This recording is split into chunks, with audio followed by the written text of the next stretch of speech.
On duty!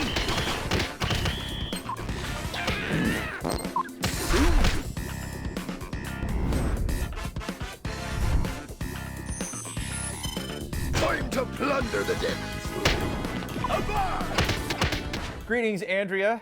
First of all, I want to thank you for bringing a game to my attention that I had never heard of that involves toys. I don't know if you know this, but I enjoy these types of games.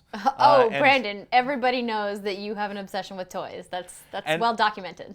And I'm always into innovation, and I think this is a fairly innovative game. So just explain, because you were the one that discovered this and brought it to my attention, just first pitch this to our viewers and explain what Sick Bricks is. Okay, sure. So Sick Bricks is a video game in the what's being called the Toys to Life category that takes physical toys and integrates them into the gameplay of the video game.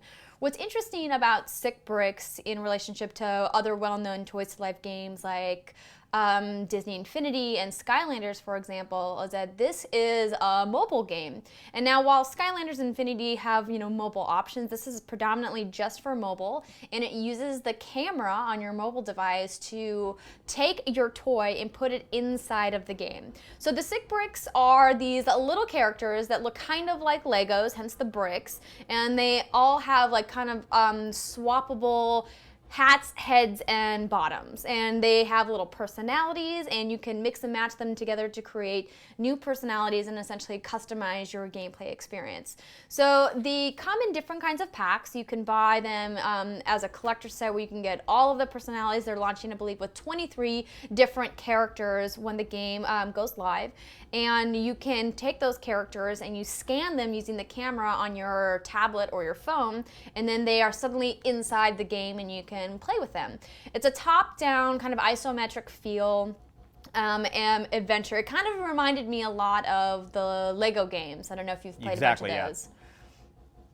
But yeah, so that's the general kind of overview of the game. The narrative is that the evil overlord Omega and his goons are on a rampage, destroying the city, bringing it to rubble, and you must save Sick City by putting it back together. So, I mean, the game is clearly... That was pretty good trailer VO right there, Renee. I think we could just use that. I think they can just run with that. That was a good sum up. No. I would never try to come close to your VO prowess.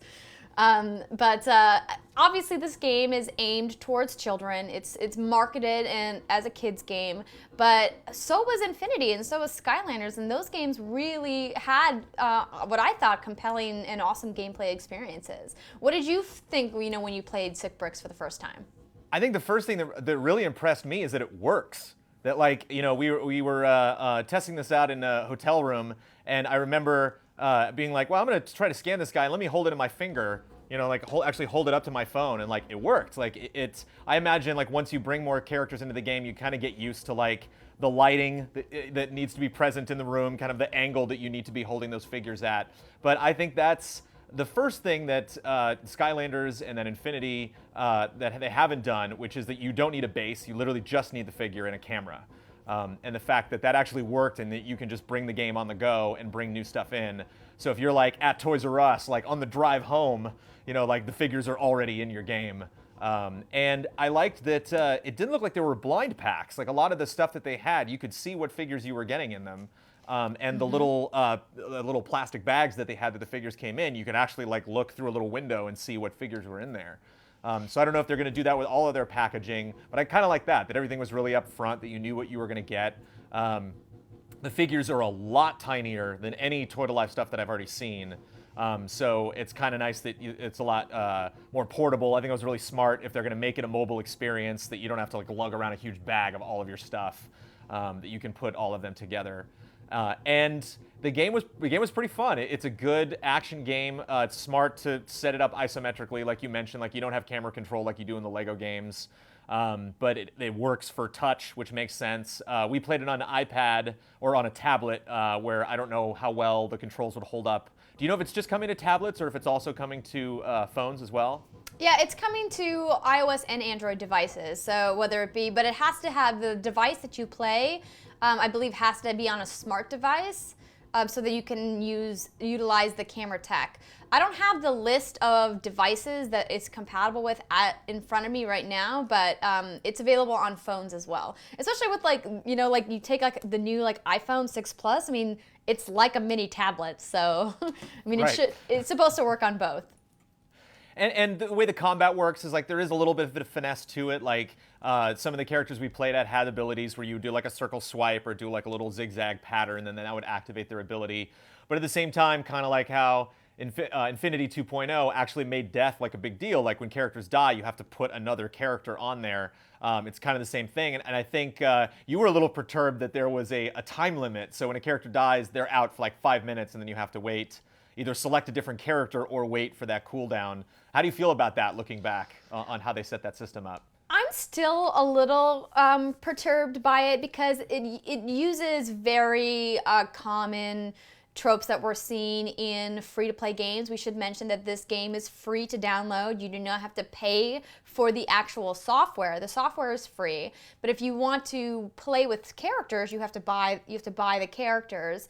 So when your character dies, a timer goes on it, and timers are just like the bane of my existence in free-to-play games. I hate timers. They're the worst.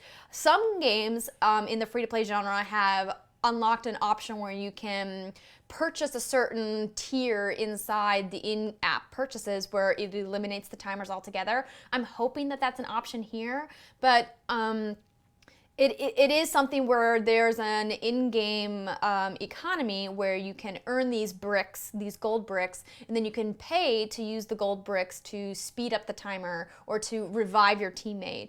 And they have other options as well. So let's say you have multiple people on your team that all get wiped out. Let's say you're in like a really heavy boss fight and you just came in unprepared and you just weren't ready and everybody dies. They do have an option where you can like revive everybody, but it's expensive. I mean, so it's hard for me to be mad at them because it's a free-to-play and we see these in free-to-play games all the time. It's just me being mad at the free-to-play genre that timers are a thing. I can't like fault Sick Bricks for using them. That said, I hope that they have an option that you can pay to bypass the timers in a way that's permanent and not on a per play basis. Does that make sense? Oh, that totally makes sense. And I think it's tough for us. We had a very limited time. I think we had about 15, 20 minutes with the game. And so it's tough to tell, like, in the long term, like, when I put in, 10, 20, 30 minutes into this game, what am I getting? Like, if I do give the game money, really, what is that worth and how much do I want to invest? And you can only really tell across the long term. Yeah, but I will say, when we brought it up to him and when I kind of gave him a hard time about it, he said this isn't going to be a Smurfberry situation, which was good to hear that, they are very cognizant of the fact that the audience is now savvy to how these in-game schemes work for monetization and free-to-play.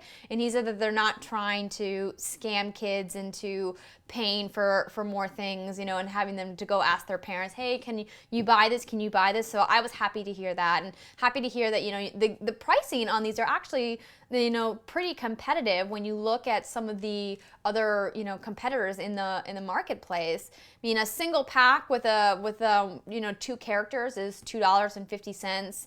You can get 5 characters for $9, whereas a single Disney Infinity figure costs what, $12.99? Yeah. On the cheap scale, yeah. Yeah. Which actually brings me to an interesting question that I'm curious, because you have the camera with you. It's kind of like if you were carrying around a mobile Infinity base or Skylander base.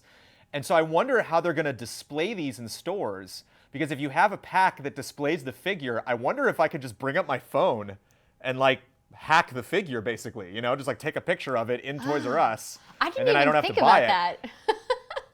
So I wonder if like toy stores are like, we actually don't want to put this stuff out on display because then you don't need to buy it. Then you just like bring your camera up and take a picture. So We should have asked him that. Yeah. And the other thing that I'm concerned about is, the Skylanders figures and the Infinity figures, they do have like smaller versions of Skylanders compared to like the big ones, but these things are real tiny. I imagine parents stepping on these, or I imagine they also have little like toys that you can, or little like tools or weapons that you can put in. Like one of the monkey came with like a banana, and like there's little holes on the side of the figures that you can plug them into, and I see those getting lost like day one. You know, the kid's just like, I lost my banana. Oh, but they're the same size as Lego minifigures. I mean, those things are little tiny things as well. And I said at the demo that we saw that I loved playing with Polly Pocket when I was a kid, and those are all like miniature toys as well. I think the size is something that, you know, is debatable. I personally don't think the size will be a problem. In fact, you said you thought it was good because then you can carry a bunch of them with you wherever you go. Right. I think what the problem is that right now they feel a little bit generic.